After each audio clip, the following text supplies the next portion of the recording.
नमस्कार दोस्तों, स्वागत है आपका अपना YouTube चैनल RJ31 पर। दोस्तों, हम आज राजस्थान के जनपद पढ़ेंगे। इनको पढ़ने से पहले थोड़ा सा पृष्ठभूमि की मैं बात कर लेता हूँ। तो थोड़ा सा पीछे चलते हैं हम। तो सबसे पहले बात करूँ कि महाकाव्य काल में जो राजस्थान के आर्यों की अनेक बस्तियों को उल्लेख मिलता है। रामायण से ज्ञात होता है कि रावण के युद्ध के समय जब दक्षिणी सागर ने अपने ऊपर सेतु बनवाना स्वीकार नहीं किया तो भगवान राम ने उसे भयभीत करने के लिए खींचा हुआ अपना अमोघ अस्त्र राजस्थान की ओर फेंका। ये देखो, जो अमोघ अस्त्र राजस्थान की ओर फेंका, ये सब माना जाता है कि जो हमारा पश्चिमी जो मरुस्थलीय प्रदेश है वहाँ पर बड़ा तैतीस सागर था। वो तैतीस सागर था तो वहाँ पर जब अमोघ अस्त्र जो फेंका था श्री राम ने, तो वो वहाँ पे सूख गया था। तो इसलिए पश्चिमी राजस्थान का उदय भी ये माना जाता है। थार का मरुस्थल का उदय ये कारण माना जाता है, जिससे यहाँ समुद्र के स्थान पर मरुस्थल हो गया था। यद्यपि आज वैज्ञानिक युग में इस कथा को स्वीकार नहीं किया जा सकता, किंतु रामायण के रचिता जो वाल्मीकि जी थे, उन्होंने राजस्थान के भूभाग से परिचित थे, ये तो प्रमाणित हो ही जाता है।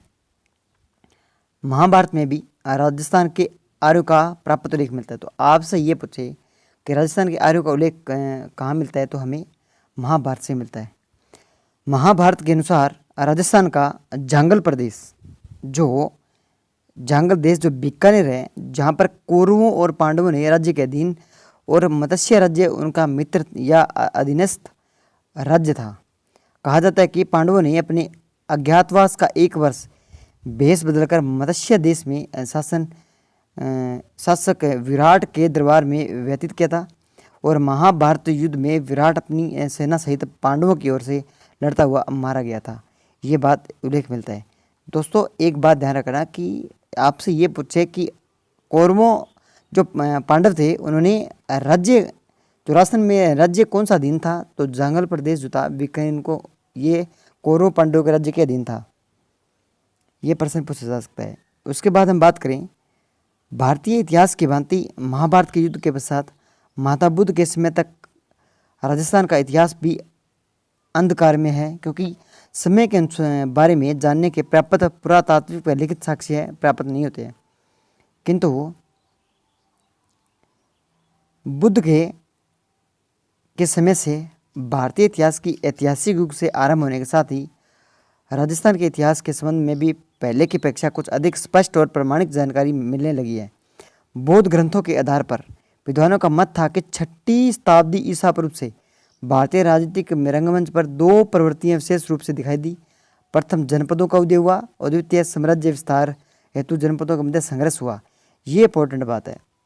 दोस्तों, आपसे ये पूछा जाए कि जनपदों का उदय का काल क्या था, तो 6वीं शताब्दी ईसा पूर्व, ये काल आपसे पूछा जा सकता है। यहाँ पर जनपदों का उदय हुआ और द्वितीय जो साम्राज्य के विस्तार हेतु जनपदों के मध्य संघर्ष हुआ। संघर्ष होने से यहाँ पर किसका, महाजनपदों का निर्माण हुआ था। किसका, महाजनपदों का भी निर्माण हुआ था। पहले जनपद आई, जनपद को मध्य संघर्ष होने के बाद महाजनपदों का उदय हुआ। अब हम पढ़ते हैं राजस्थान के जनपद। आर्यों के अनुसार आर्य के प्रसार के अंतर्गत और पश्चात भारत के अन्य भागों की भांति राजस्थान में भी अनेक जनपदों का उदय, विकास और पतन हुआ। बौद्धिक साहित्य बात करें तो अंगुत्तर निकाय, किसकी बात करें, अंगुत्तर निकाय से हमें 16 महाजनपदों की सूची प्राप्त होती है। जिन 16 महाजनपदों का उल्लेख हुआ है, आपसे ये पूछा जाए कि जो अंगुत्तर निकाय है, इसमें 10 जन जो हमारे जन होते हैं, जो 10 गणराज्य है, उनका भी उल्लेख मिलता है। 10 गणों का जो उल्लेख मिलता है वो अंगुत्तर निकाय में मिलता है। तो 2 जो गणराज्य थे वह तो मल्ल में थे और 8 थे वह थे वज्जी में। तो आप थोड़ा सा ये ध्यान में रखना। उसके बाद हम बात करें मत्स्य जनपद, तो राजस्थान में स्थित था। राजस्थान के अनेक भाग में कुरु, सूरसेन, अवंती महाजनपदों के अंतर्गत थे। इसके अतिरिक्त चित्तौड़गढ़ के आसपास का क्षेत्र सीवी जनपद कहलाता है।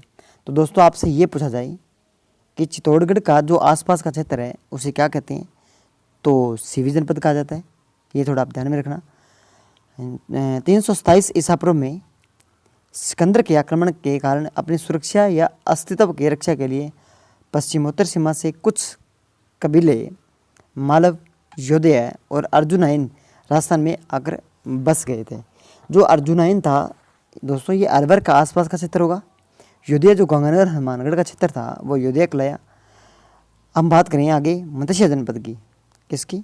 मत्स्य जनपद। मत्स्य जनपद जो था, आर्यजन के रूप में मत्स्य जाति का उल्लेख सर्वप्रथम ऋग्वेद में मिलता है। आपसे ये पूछा जाए कि सर्वप्रथम जो मत्स्य जाति का उल्लेख कहाँ पर मिलता है, तो ऋग्वेद में मिलता है। ये आप ध्यान रखना। इसकी प्राचीनता का प्रतीक भी माना जाता है। सतपथ ब्राह्मण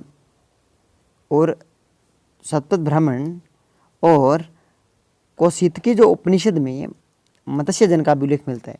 तो आपसे ये पूछा जाए उल्लेख किस में हो गया? एक तो ऋग्वेद में मत्स्य जन का उल्लेख हो गया, एक सतपथ ब्राह्मण में हो गया, एक कौशितकी उपनिषद में भी मत्स्य जन का उल्लेख मिलता है। उसके बाद महाभारत में भी मत्स्य जनपद की गणना भारत के प्रमुख जनपदों में की गई है। अब ये महाभारत में भी उल्लेख मिल गया मत्स्य जनपद का। अनुमान है कि दक्षिण में इसका विस्तार चंबल की पहाड़ियों, पश्चिम में पंजाब में सरस्वती नदी के जंगलों तक था। इस प्रदेश में आधुनिक बात करें तो जयपुर, अलवर, धौलपुर, करौली, भरतपुर के कुछ भाग सम्मिलित थे।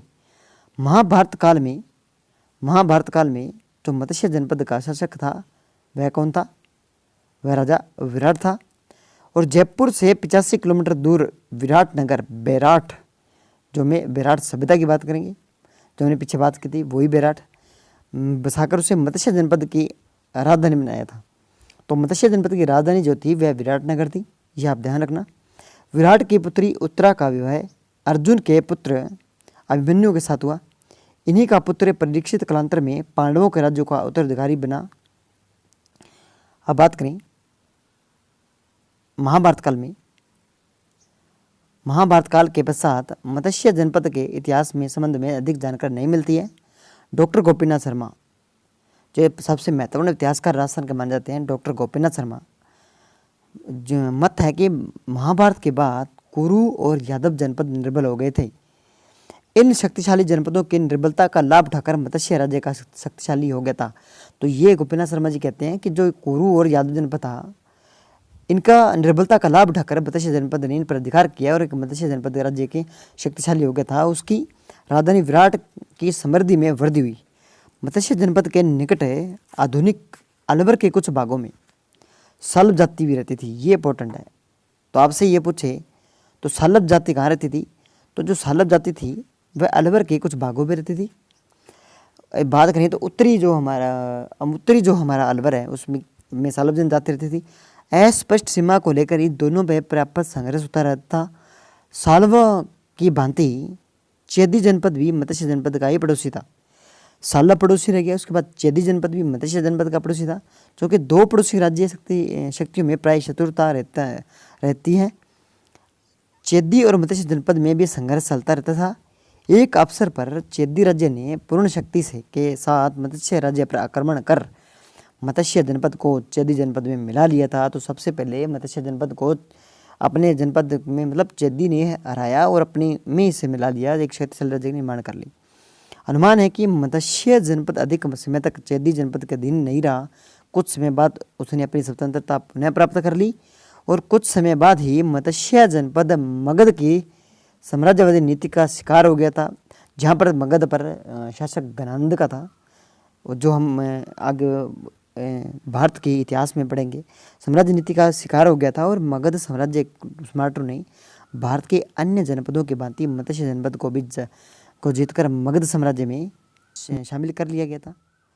और मौर्यों के शासनकाल के में मत्स्य जनपद मौर्य साम्राज्य के अंतर्गत था और मत्स्य जनपद की राजधानी विराट से प्राप्त अशोक का शिलालेख और मौर्य युगीन अवशेष इस तथ्य की पुष्टि करते हैं।